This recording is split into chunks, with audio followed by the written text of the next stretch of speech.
Guys, breaking news. Liz Warren has dropped out.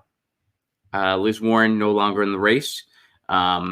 Here's what's going on so far. As of right now, she has not endorsed anybody. Here we go.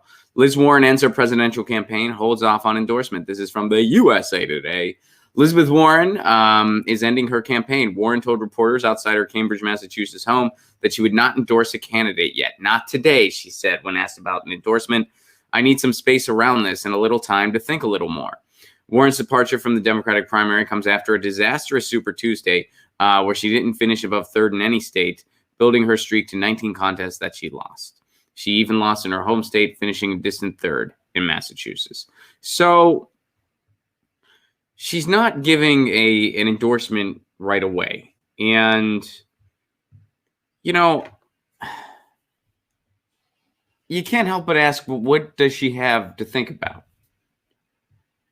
If Liz Warren is who she says she is, what does she really have to think about? I mean, let's hear straight from her. What kind of things was Liz Warren saying on the campaign trail? Well, let's take a look, shall we?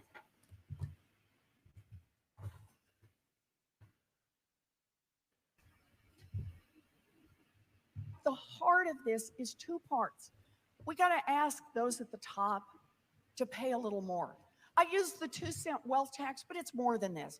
Giant corporations like Amazon and Eli Lilly and Halliburton reported billions of dollars in. You notice how some people in the audience cheered for Halliburton? I'm sorry, like, did you notice that? Some people in the crowd, were they confused as to where they were at or what? They cheered for Halliburton. I mean, look, you know, I'm not a big Liz Warren fan. You guys know that about me. I'm not a Liz Warren fan. I certainly have a lot of disagreements with her, but I wouldn't expect her audience to cheer Halliburton. I wouldn't expect that. I'd expect that from like a George Bush event. I don't even know if I'd expect that from a Donald Trump event, quite frankly. I mean, maybe, but yeah.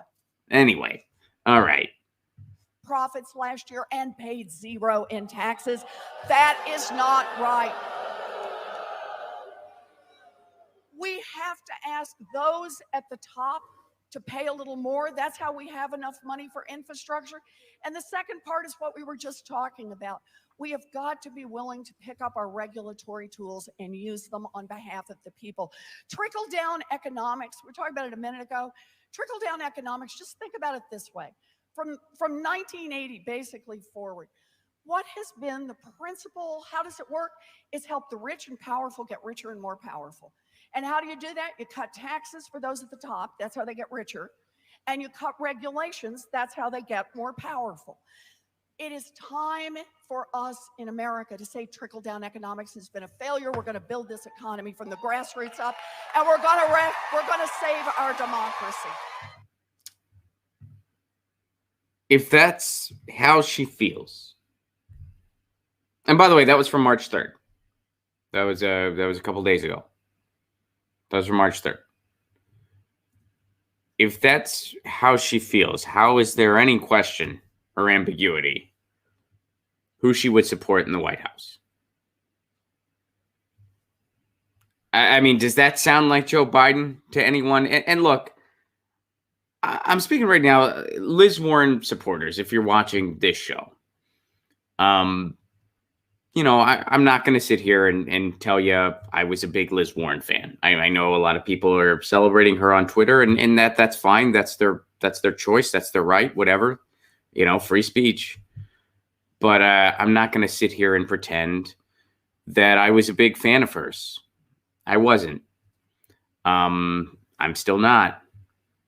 I don't think she's been very inconsistent, very, very inconsistent to the point where, you know, I just made the judgment call a while ago that I don't really trust this candidate.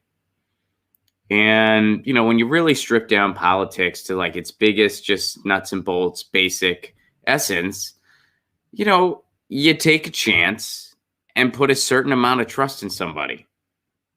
That's what you do. When you decide that you want to vote for a candidate, you put a certain amount of trust in them. And For those of you that are Liz Warren supporters, we agree to disagree on this one. You put some trust in Liz Warren. I didn't. And I'm not going to pretend that I did. And I'm not going to apologize for not. I don't trust her. I don't think she's very genuine. I don't think she's very consistent. And by the way, look at those words she just said. If she really meant those words and she's not sure who to endorse, how? It doesn't make any sense to me. But if those are the types of policies that attracted you to Liz Warren, does that sound like Joe Biden? Joe Biden, who has been completely complicit in the status quo, who has never seen a war he didn't like, who has never seen a war budget he didn't like, who has deregulated the banks and is proud of it, who wrote the crimes bill, who bragged about supporting the Patriot Act. Is that the guy who is completely disconnected from what's going on with climate change? And the last time he was on top of things was 1986. Liz Warren, in that clip, very politely said that our status quo isn't working. That's what she said. Those were her words. Well, not literally her words, but that was the message in that speech she gave. Is Joe Biden someone who's going to challenge the status quo? Now, again, I don't trust Liz Warren, and I'm not going to try to pretend that I do. But, you know, if you're a Warren supporter and you're watching this, well, you do, and that's okay. We can agree to disagree. But should there be any doubt where you should go now? I mean, you go on her own words and the policies that she would give lip service to.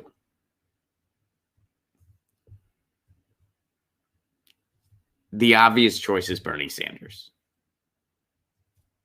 It's just, I mean, how is there any doubt? I mean, she's basically saying, hey, the status quo is not working. Joe Biden's big message is, let's just return to normalcy. You know what normalcy is? The status quo, where thousands of people die due to lack of health care, where the wars just continue as usual, where we're not going to do anything about the upcoming climate catastrophe, where people don't get paid living wages. And in the richest country in the world, most people don't even have $1,000 in savings.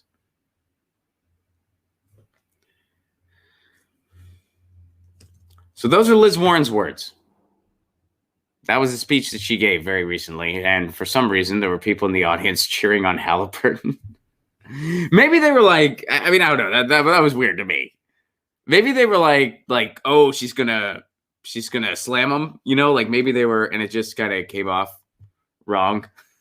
I don't know. Maybe it was an employee. They were just like, yeah, I'm just here doing oppositional research for Joe Biden, maybe. Because by the way, Joe Biden just got some positive words from who? Karl Rove. We're going to get to that in a little bit. So Liz Warren, she's no longer in the race. And you know what? I'll be honest. I don't really care who Liz Warren endorses. It's just, you know, I don't really take endorsements all that seriously in general, no matter who it's from. But I really hope that, you know, and hey, I live in Los Angeles. I know a lot of Liz Warren supporters. You know, I mean, especially in show business, there was a lot of Liz Warren supporters. And I really hope that y'all will consider Bernie Sanders. Because, you know, in the policies that Liz Warren would talk about, if you believe she was genuine, clearly that is way closer to a Bernie Sanders platform than a Joe Biden platform. So, all right, Liz Warren, dropping out. Get your news on with Ron. Don't you want to know what's going on? We're getting our news on today.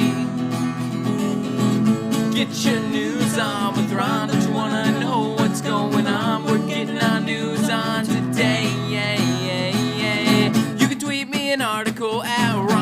Placone. We'll go through it together and make it our own. Get your